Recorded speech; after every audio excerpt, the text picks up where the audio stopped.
सर्वप्रथम सर्वांना श्री स्वामी समर्थ. स्वामी महाराजांच्या कृपेने तुमच्या सर्व चांगल्या इच्छा पूर्ण होत ही स्वामींचरणी प्रार्थना करते आणि आजच्या व्हिडिओला सुरुवात करते. उद्या अधिक ज्येष्ठ अमावस्या आलेली आहे, म्हणजे सोमवती अमावस्या आलेली आहे. अधिक महिन्याची समाप्ती करण्याचा हा दिवस आहे. खूप मोठी अमावस्या आहे. सर्वांनी सेवा आवर्जून करायची आहे आणि काही उपायसुद्धा आपल्याला या अमावस्येला करायचे आहे, जेणेकरून आपल्या घरातली, आपल्या आयुष्यातील जी नकारात्मकता असेल ती नष्ट होईल आणि आपल्या प्रगतीतील अडथळे दूर होऊन आपल्या मुलांची, आपली भरभरून प्रगती होईल. तर अमावस्या प्रारंभ होत आहे 14 जून 2026 रविवार दिवशी दुपारी 12:20 ही अमावस्या, अधिक ज्येष्ठ अमावस्या प्रारंभ होत आहे आणि 15 जून 2026 सोमवार दिवशी सकाळी 8:25 ही अमावस्या तिथी समाप्त होत आहे.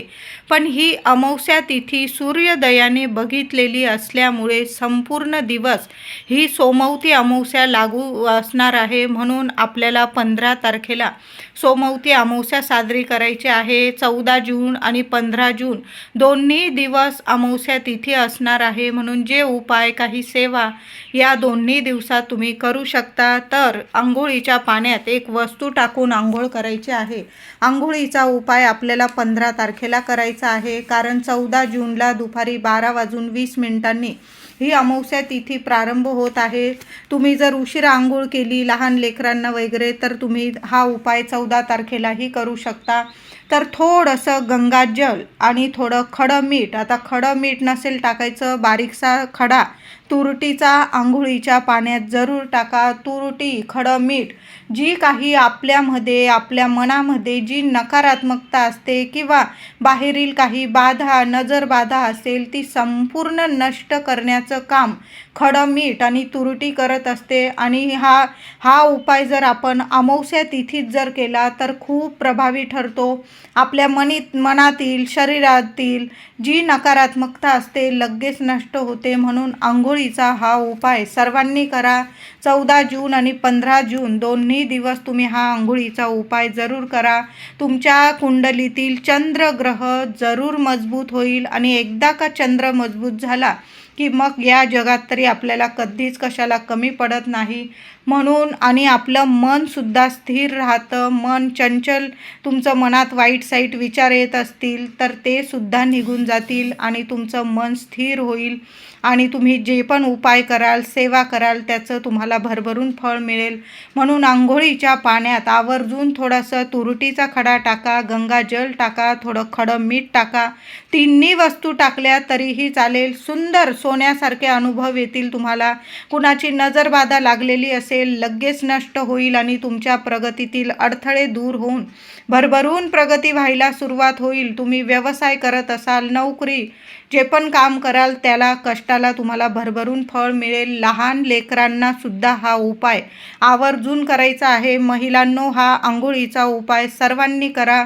घरातल्या कुटुंबातील सर्वांना आंघोळीच्या पाण्यात या वस्तू टाकून आंघोळ करायला लावायची आहे.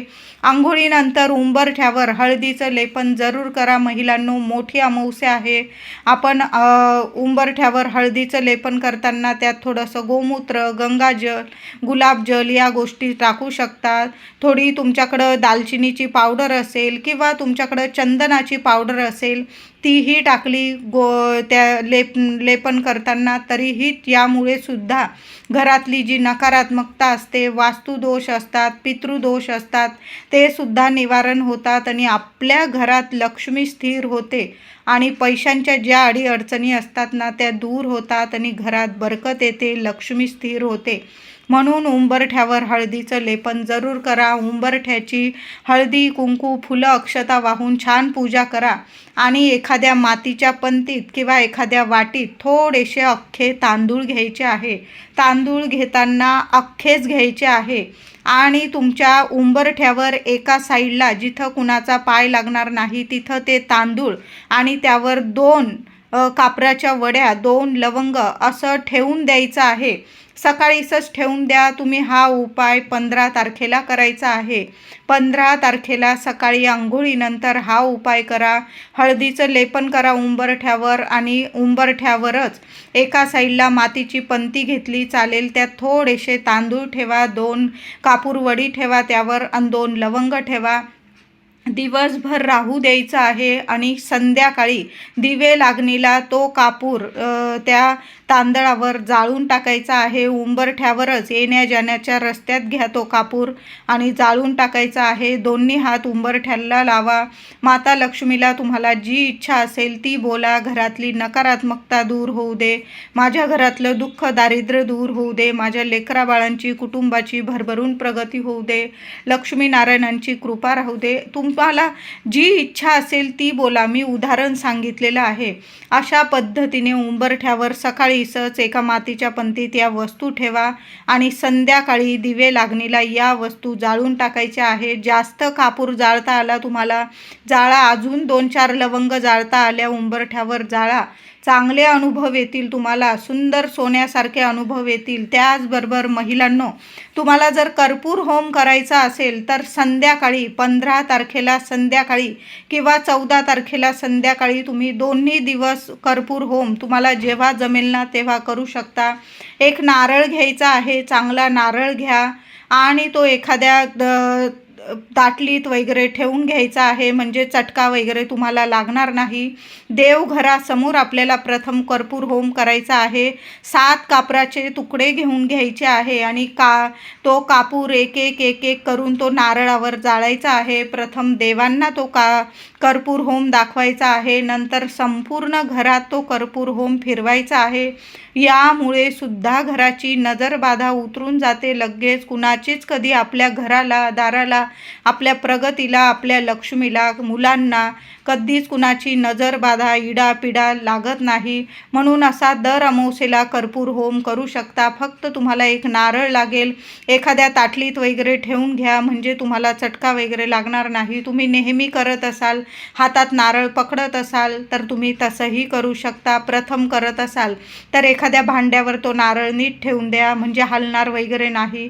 आणि त्यावर तुम्हाला एक एक कापराचा तुकडा जाळायचा आहे. आता नारळाला लगेच तडा वगैरे गेला तो वाहत्या पाण्यात विसर्जित करू शकता. नाही तडा गेला, चांगला आहे नारळ, नंतर तो तुम्ही पौर्णिमेला पुन्हा अमावस्येला तोच नारळ कर्पूर होम करण्यासाठी वापरू शकता. 14 आणि 15 तारखेला दोन्ही दिवस अमावस्या आलेली आहे. दोन्ही दिवस अधिक महिन्याची सांगता करण्याचे ते दिवस आहे. आपण जी सेवा केलेली आहे त्याचं उद्यापन कसं करायचं, तर तुम्ही दानधर्म करू शकता. महादेवांच्या मंदिरात जाऊन आवर्जून सर्वांनी अभिषेक करायचा आहे. दुधाने करा, पंचामृताने करा, उसाच्या रसाने करा किंवा साध्या पाण्याने सुद्धा महादेव इतके प्रसन्न होतात की आपल्याला भरभरून झोळी भरून देतात. म्हणून सोमवती अमावस्येला तुम्हाला काही करता आलं तर नक्की उपाय करा. नाही जमलं, फक्त लोटाभर तांब्याभर पाणी घेऊन जा. महादेवांच्या शिवपिंडीवर अभिषेक करा, बेल फूल अर्पण करा आणि एक दिवा प्रत्येक आईने महादेवांच्या मंदिरात एक दिवा लावून यायचा आहे. तुपाचा लावला तर अतिशय उत्तम. गाईच्या तुपाचा दिवा आवर्जून महादेवांसमोर लावा. कापूर घेऊन जा. कापूर आरती करता आली महादेवांच्या मंदिरात आवर्जून करा. तुम्हाला महादेवांना नैवेद्यात तुम्हाला दूध, साखर, खडी साखर, गूळ किंवा वेगवेगळी फळं नैवेद्यात तुम्ही ठेवू शकतात महादेवांच्या मंदिरात. एखादा नारळ, श्रीफळ तुम्हाला सोमवती अमावस्येला महादेवांच्या चरणी अर्पण करता आला शिवपिंडीजवळ तर जरूर अर्पण करा. सोमवती अमावस्येला चुकून सुद्धा नारळ कुणीच फोडू नका. अमावस्या आहे आणि आपण घरावरून नारळ ओवाळत आहोत, उतरवून टाकत आहोत. तुम्हाला उतारा करायचा असेल करा. अमावस्या तिथी अशी असते की आपल्या घराची, मुलाबाळांची इडापिडा उतरवण्याचाच दिवस असतो. पण तुम्हाला नारळ उतरवून टाकायचा असेल तर तो तुम्हाला रविवारी 14 तारखेला उतरवून टाकायचा आहे. कुणीच 15 तारखेला नारळ सोमवारी फोडू नका, नाही तर मग उलटे परिणाम होतील. तर आपल्याला नारळ ओवाळायचा असेल तुम्हाला घरावरून तर 14 तारखेला 12:30 वाजता दुपारी अमावस्या प्रारंभ होत आहे. दुपारपासून अगदी रात्रीच्या 12 वाजेच्या आत तुम्ही घरावरून नारळ उतरवू शकता. तर घरावरून नारळ उतरवताना चांगला पाणीदार नारळ घ्यायचा आहे. लहान घ्या, मोठा घ्या, तुमच्यावर आहे. महिला किंवा पुरुष दादा कुणीही हा उपाय आपल्या घरासाठी आपणच उपाय करायचा आहे. तर घराबाहेर जायचं आहे, दोन्ही हातात तो नारळ पकडायचा आहे. शेंडी आपल्या घराकडे आली पाहिजे अशा पद्धतीने वरच्या चौकटीपासून खालच्या उंबरठ्यापर्यंत नीट 7 वेळा हा तो नारळ ओवाळून घ्यायचा आहे घड्याळाच्या दिशेने. श्री स्वामी समर्थ, श्री स्वामी समर्थ. तुम्हाला जो मंत्र जप करता येतो तो मंत्र जपायचा आहे. तुमच्या मनातील इच्छा बोला. तुमच्या घराविषयी, मुलांविषयी समस्या असतील, काही इडापिडा असेल, कुणाची नजरबाधा लागलेली असेल, प्रगतीतील अडचणी असतील, तुमच्या अडचणी बोलून घ्यायच्या आहे आणि नारळ ओवाळून घ्यायचा आहे. 14 तारखेलाच हा उपाय करायचा आहे नारळाचा तुम्हाला. तो नारळ ओवाळून घ्यायचा आणि बाहेरच्या बाहेर घरात आणू नका. तुम्ही फ्लॅटमध्ये राहताय, नारळ ओवाळून घरात आणताय, चुकूनसुद्धा अशी चूक करू नका, नाहीतर मग वाईट परिणाम होतात. म्हणून तो नारळ ओवाळून घ्यायचा आणि घराबाहेर डस्टबिनमध्ये एखाद्या कोपऱ्याला टाका. कृपया मोठी अमावस्या आहे, कुणीच नारळ वगैरे उतारे वगैरे केलेले कोणाच्या पायाशी येईल अशा पद्धतीने टाकू नका. तुम्ही करा उतारे, ओवाळून वगैरे टाका वस्तू, पण कोपऱ्याला टाका. लेकरं बाळं येता, आपण ये जाय करतो. कुणाची इडापिडा म्हणजे आपली इडापिडा कुणाला देऊन कधीच इडापिडा उतरत नसते. नारळ वगैरे ओवाळून टाकतात, 4 रस्त्यावर वगैरे टाका, पण एखाद्या कोपऱ्याला टाका, डस्टबिनमध्ये टाका, एखाद्या झाडाखाली टाका. चिमणं पाखरं खाता, त्यांचं पोट भरतं आणि तुमची इडापिडासुद्धा लगेच नष्ट होते. म्हणून उतारे करायचे तर कोपऱ्याला टाकून द्यायचे आहे त्या वस्तू. कुणाच्या पायाशी येणार नाही याची सर्वांनी नक्की काळजी घ्यायची आहे. तर अशा पद्धतीने तुम्ही नारळ 14 तारखेला नक्की ओवाळून टाकू शकता आणि 15 तारखेला तुम्ही 1 नारळ महादेवांच्या चरणी जरूर अर्पण करायचा आहे. अधिक सोमवती अमावस्येला कुणाला दानधर्म करता आला तर आवर्जून करा. मंदिरांमध्ये तुम्ही कोरडा शिदासुद्धा दान करू शकता. म्हणजे डाळ, गूळ, तांदूळ, पीठ, मीठ हे सर्व घ्यायचं. कोरडी शिदा घ्यायची, तूप घ्यायचं आहे तुम्हाला. जेवढं अन्न आपल्याला लागतं शिजवण्यासाठी तेवढं कोरडं अन्न घ्यायचं आहे तुम्हाला. एखाद्या पिशवीत वगैरे भरून घ्यायचं आहे नीट सर्व अन्नधान्य आणि तुम्हाला मंदिरात जाऊन दान करायचं आहे. कुठलंही मंदिर असू दे, गणपती बाप्पाचं, देवी आईचं, महादेवांचं, माय माऊलीचं, स्वामींचं, जे पण मंदिर असेल, लक्ष्मीनारायणांचं, तिथं असा कोरडा शिदा आवर्जून दान करा. तिथे ब्राह्मण असेल त्यांनासुद्धा तुम्ही कोरडा शिदा दान करू शकता. एखादा गरीब व्यक्ती असेल त्यालासुद्धा तुम्ही कोरडा शिदा दान करू शकता. या दिवशी सर्वांनी गाईला ताजी चपाती, तूप, गूळ लावून जरूर खाऊ घाला. बघा गाय मिळेल, शोधा. अधिक महिन्याचं संपूर्ण तुम्हाला पुण्यफळ मिळणार आहे. म्हणून गाईला पुरणाची पोळी खाऊ घालता आली तर सोन्याहून पिवळं एखादी पुरणाची पोळी तुम्ही बनवा किंवा विकत घ्या. पण अधिक महिन्याच्या समाप्तीला, सोमवती अमावस्येला, अधिक अमावस्येला गाईला आवर्जून हा नैवेद्य खाऊ घालायचा आहे. तो म्हणजे पुरणाची पोळी किंवा ताजी चपाती. आणि आता अमावस्या तिथी म्हटलं की पितृदेवांची सेवा ही आलीच. तर काय करायचं आहे महिलांनो, तुम्ही हा उपाय 14 तारखेलाही करू शकता किंवा 15 तारखेलाही करू शकता. दोन्ही दिवस अमावस्या तिथी आहे. तर काय करायचं आहे, थोडासा भात शिजवून घ्यायचा आहे. गोळाभर भात घ्या, त्यावर दही टाका, चांगलं ताजं दही टाका, चिमूटभर साखर टाका आणि घराबाहेर कावळ्याला हा दही भाताचा नैवेद्य घास ठेवायचा आहे. एखाद्या कोपऱ्याला ठेवून द्या जिथं चिमणी, कावळे, पक्षी येतात. ठेवायचा आहे घास आणि तुमच्या पितृदेवांना तुम्हाला नमस्कार करून प्रार्थना करायची आहे.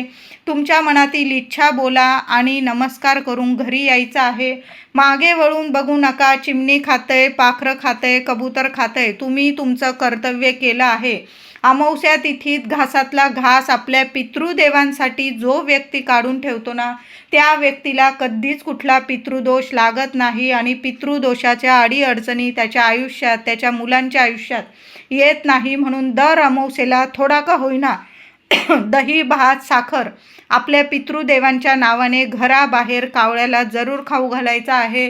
त्याचबरोबर या दिवशी सोमवती अमावस्येला दुसरा दही भाताचा उपाय करायचा आहे महिलांनो. तर काय करायचं, थोडासा दही, भात, साखर एखाद्या वाटीत, पत्रावळीत, कागदावर घ्यायचा आहे आणि तो दही भात आपल्या घराच्या मुख्य सेंटरला म्हणजे मध्यभागी हॉलमध्ये वगैरे, आता लहान लेकरं आहे एखाद्या कोपऱ्याला ठेवू शकता. दिवसभर तो दही, भात, साखर आपल्या घराच्या वास्तूला सुद्धा ठेवायचा आहे. खूप महत्त्वाचा उपाय आहे, आवर्जून करा. बघा, घरात काही ना काही भांडण, तंटे, कटकटी होत असतील, वास्तुदोष असेल, पितृदोष असेल, काही ना काही अडीअडचणी येत आहे, तुमचे कामं होताना अडीअडचणी येत आहे, कामं व्हायला लागलेली आहे पण अचानक कामात काही ना काही अडथळे येतात, प्रगतीत खूप अडीअडचणी येत आहे. तर असा दही, भात, साखर सोमवती अमावस्येला आपल्या घराच्या मध्यभागी ठेवा किंवा एखाद्या कोपऱ्याला ठेवा. दिवसभर राहू द्यायचा आहे आणि अगदी संध्याकाळ झाली की तो दही, भात, साखर घेऊन आपल्या घराबाहेर जायचं आहे आणि एखाद्या कोपऱ्याला, जिथं चिमणी पाखरं खाऊन घेतील एखाद्या कोपऱ्याला टाकून द्या. एखाद्या झाडाखाली ठेवून दिला चालेल, चिमणी पाखरं खाऊन जातील आणि तुमच्या घराची इडा पिडा, दुःख, दारिद्र्य सर्व निवारण होईल. कुणाची नजरबाधा लागलेली असेल संपूर्ण नष्ट होईल आणि जोरदार प्रगती व्हायला सुरुवात होईल. म्हणून हे दही भाताचे दोन्हीच्या दोन्ही उपाय आवर्जून करा महिलांनो. जास्त काही लागणार नाही, फक्त तुम्हाला दही, भात, साखर लागणार आहे. उपाय करून बघा, मुलांचा भाग्योदय होईल आणि प्रत्येक तुमची म्हणजे जी अडीअडचण असेल ती सुद्धा संपून जाईल आणि प्रत्येक कामात तुम्हाला, मुलांना यश मिळायला लागेल.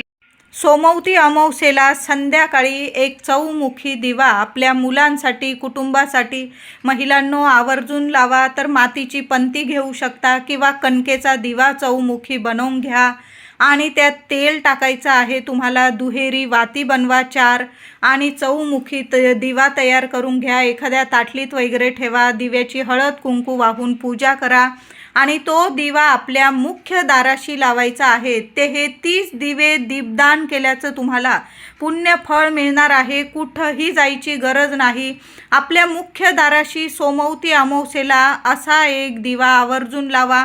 तुम्ही हा उपाय 14 तारखेलाही करू शकता. नाही जमलं 15 तारखेला सोमवती अमावस्या, सोमवारी अमावस्या आलेली आहे, त्या दिवशी संध्याकाळी मुख्य दाराशी दिवे लागणीला एक चौमुखी दिवा जरूर लावा. दिवा शांत झाल्यानंतर एखाद्या कोपऱ्याला टाकून द्या किंवा विसर्जनात वगैरे निर्माल्यात टाकून दिला चालेल.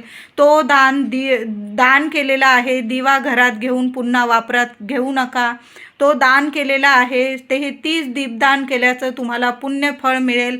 आता घराबाहेर नाही लावता आला तर तुम्ही तो दिवा, चौमुखी दिवा कुठल्याही मंदिरात लावू शकता. मग महादेवांचं मंदिर असेल, गणपती बाप्पांचं, देवी आईचं, पिंपळाचं झाड असेल, तिथंही तुम्ही चौमुखी दिवा लावू शकता. तर असा एक दिवा, चौमुखी दिवा तुमच्या घराच्या बाहेर लावा किंवा कुठल्याही मंदिरात किंवा पिंपळाच्या झाडाखाली असा एक दिवा लावा. खूप सुंदर सोन्यासारखे अनुभव येतील. मुलांचा भाग्योदय होईल. तुमच्या अडचणीतून तुम्हाला मार्ग मिळेल आणि पैशांविषयीच्या अडीअडचणी असतील ना, संपून जाईल. लक्ष्मी स्थिर नांदेल. अखंड लक्ष्मी मातेची प्राप्ती होईल तुम्हाला. असा एक चौमुखी दिवा सोमवती अमावस्येला प्रत्येक आईने, प्रत्येक महिलेने जरूर लावायचा आहे. सोमवती अमावस्या, मोठी अमावस्या आलेली आहे. हे उपाय तुम्ही रविवार आणि सोमवार दोन्ही दिवशी करू शकता. मुलांना नजर लागलेली असो किंवा नसो, प्रत्येक आईने अमावस्येला आपल्या मुलांची नजर जरूर उतरवून टाकायची. तर तुम्ही मुलांवरून तांदूळ उतरवू शकता.